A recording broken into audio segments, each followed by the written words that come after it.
You wake up already tired. Not physically, mentally. As if your mind never truly slept. There's no panic in your chest. No crisis demanding attention. Just a quiet heaviness waiting for you. You move through the morning on autopilot. Coffee, phone, familiar thoughts. Nothing hurts sharply, and that's the problem. Because sharp pain would at least feel alive. This feels muted, dulled. You tell yourself this is just how adulthood feels. That everyone is tired. That this is normal. And maybe that's true. But it's not the whole truth. Because somewhere deep down, you remember something else.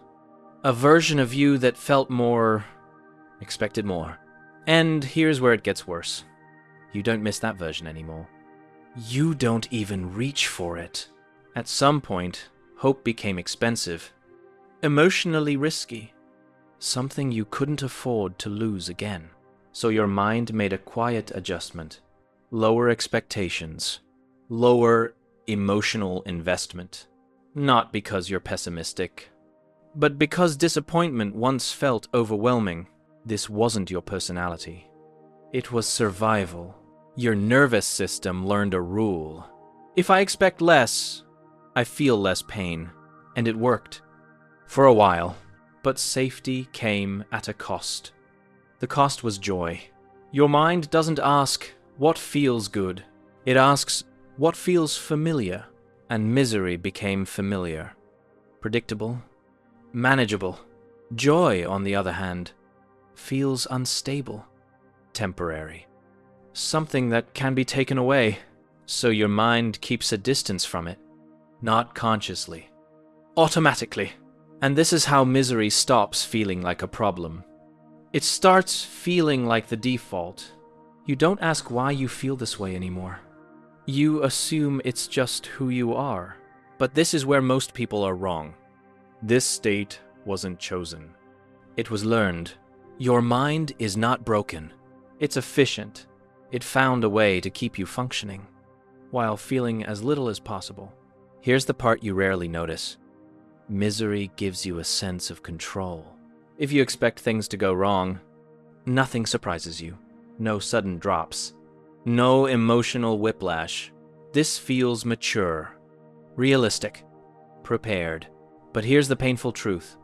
This isn't realism. It's self-protection frozen in time. Your mind is still guarding against an old threat. One that may no longer exist. And this explains something important. Why change feels dangerous, not exciting. Why peace feels empty at first. Almost uncomfortable. Your system doesn't recognize calm as safe yet. It recognizes tension. And so it brings you back to it. Again and again. Not because you enjoy suffering, but because suffering feels known. This is the trick. Not cruelty. Familiarity. And once you see this, self-blame starts to loosen its grip. You weren't weak. You were adaptive. And adaptation, when left unexamined, can quietly turn into a prison. Listen closely to how you talk to yourself. Not the obvious insults. The quiet assumptions underneath them. You'll probably fail. This won't last. Don't get your hopes up. This voice doesn't sound cruel. It sounds cautious, protective, and that's why it's so convincing. At some point, this voice replaced hope. It promised safety instead, and your mind accepted the deal. Because safety felt more urgent than happiness. But here's what changed. The danger passed. The voice stayed. Your mind learned to ration emotion. Feel less. Care less. Because caring deeply once cost too much. So now you hover in the middle. Not devastated. Not fulfilled. This feels stable, but it's not neutral. It slowly teaches your system that intense emotions are unsafe, even the good ones. And this explains why happiness makes you uneasy. Why you wait for it to end. Your mind is bracing for impact that never comes. You notice a pattern in your relationships. Intensity without stability. Connection without safety. This wasn't attraction. It was recognition. Your nervous system recognized familiar emotional terrain.